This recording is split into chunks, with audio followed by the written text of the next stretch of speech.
श्रीमान, मैं अपनी समाजवादी पार्टी और अपनी तरफ से आपका हृदय से स्वागत करता हूँ। आपसे जब मैं पहली बार मिला तो आप जितना खुलेपन से मिले, क्योंकि इससे पहले जब मिलते रहे तो एक प्रोटोकॉल की जो दीवार बनी रहती थी, उतना ही मिलना, यहाँ बैठना, इतनी दूर बैठना, वो कुछ नहीं था।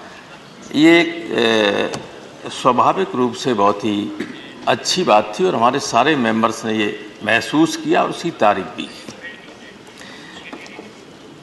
जहाँ तक के इस सदन की बात है, एक बात मैं आपको बताना चाहता हूँ कि जब यहाँ बात होती है तो सब लोग सैद्धांतिक रूप से कहते हैं कि मैं सहयोग करूँगा, मैं सहयोग करूँगा, मैं सहयोग करूँगा, और कल आप देखेंगे बहुत सारे लोग सहयोग नहीं करेंगे। कारण ये होता है कि बहुत सारे ऐसे मुद्दे होते हैं जो जन आकांक्षाओं के खिलाफ होते हैं, या तो गवर्नमेंट के आदेश या फैसले या कोई बिल जो आ रहे हैं उनमें ऐसे प्रोविजंस होते हैं जो आम लोगों के हितों को एडवर्सली प्रभावित करने जा रहे होते हैं। तब जनता, जिनके हम प्रतिनिधि हैं, उनकी अपेक्षा होती है कि हमारी बात को यहाँ बैठे वो लोग कहें, और अगर इजाज़त नहीं दी जाएगी तो ये साइलेंट नहीं बैठ सकते, और साइलेंट बैठेंगे तो कल हमसे कहेंगे हमारे हितों के खिलाफ जब कानून बन रहे थे तो आप क्या कर रहे थे हाउस में। ये मजबूरी विपक्ष के लोगों की समझने की आवश्यकता है सबको। इसलिए मैं आपको बधाई तो देता हूं, स्वागत करता हूं, लेकिन ये आपसे वादा नहीं करता हूं कि सदन में व्यवधान उत्पन्न नहीं होगा।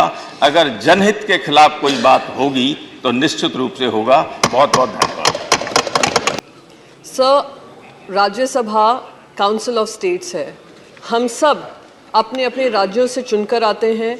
राज्यों की जो तकलीफ़ें हैं, जो दिक्कतें हैं, हम उसको एक नेशनल लेवल पे लाकर उसके पे व्यापक चर्चा चाहते हैं। और राज्यसभा एक सबसे इम्पॉर्टेंट प्लेटफॉर्म है जहां हम अपने राज्यों की दिक्कतें बता सकें। दुर्भाग्य ये है कि आजकल सुनवाई कम होती है और आरोप ज़्यादा लगते हैं। तो आपसे, आपकी तरफ देखकर मेरी बस यही उम्मीद रहेगी कि आप इस पर संज्ञान लेंगे, विपक्ष को भी बोलने का मौका मिलेगा। साथ ही साथ बहुत माननीय सांसदों ने कहा कि हम लक्ष्मण रेखा नहीं पार करना चाहते हैं, और लक्ष्मण रेखा पार भी नहीं करते हैं।